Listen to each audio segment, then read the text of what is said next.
উসমান হাদি ভাইকে তুমি সুস্থতা দান করে দাও আল্লাহ, তুমি উসমান হাদি ভাইকে তুমি সুস্থতা দান করে দাও আল্লাহ। বাংলাদেশের কোটি কোটি মানুষ তার জন্য দোয়া করছে আল্লাহ, তুমি উসমান হাদি ভাইকে তুমি সুস্থতা দান করে দাও আল্লাহ। তুমি বাংলাদেশের পার্লামেন্টে তুমি আল্লাহ কোরআনের আইন চালু করে দাও আল্লাহ। তুমি বাংলাদেশকে তুমি কবুল আর মঞ্জুর করে নাও আল্লাহ। তুমি ইসলামী দলগুলো থেকে একজনকে তুমি আল্লাহ তুমি বাংলাদেশের সরকার হিসাবে তুমি কবুল করে নাও আল্লাহ। তুমি বাংলাদেশের পার্লামেন্টে তুমি কোরআনের আইন চালু করে দাও।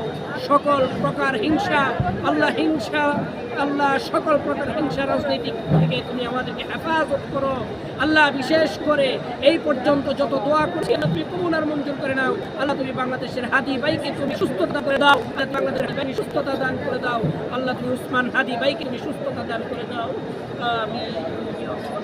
তুমি আমাদের সকল দোয়াকে কবুল আর মঞ্জুর করে নাও আল্লাহ। বিশেষ করে আল্লাহ বাংলাদেশের উসমান হাদি ভাইকে তুমি সুস্থ করে দাও আল্লাহ। তুমি উসমান হাদি ভাইকে তুমি সুস্থ করে দাও আল্লাহ। উসমান হাদি ভাইকে তুমি সুস্থ করে দাও, তুমি সুস্থতা দান করে দাও আল্লাহ। তুমি আমাদের বাংলাদেশের পার্লামেন্টে তুমি কোরআনের আইন চালু করে দিও আল্লাহ। সামনে নির্বাচন আল্লাহ, ইসলামী দলগুলোকে তুমি ক্ষমতা যাওয়ার মতো তৌফিকটুকু দান করে দাও আল্লাহ। তুমি ইসলামী রাষ্ট্র হিসেবে কবুল আর মঞ্জুর করে নাও আল্লাহ। তুমি কোরআনের আইন চালু করে দাও, সংসদের পার্লামেন্টে তুমি কোরআনের আইন চালু করে দাও আল্লাহ। বিশেষ করে উসমান হাদি ভাইকে তুমি সুস্থ করে দাও আল্লাহ। বাংলাদেশের কোটি কোটি মানুষ আল্লাহ ওর জন্য দোয়া করছে আল্লাহ। তুমি উসমান হাদি ভাইকে তুমি সুস্থ করে দাও আল্লাহ। তুমি এ পর্যন্ত আমি যত দোয়া করেছি আল্লাহ, তুমি সকল দোয়াকে তুমি কবুল আর মঞ্জুর করে নাও আমিন।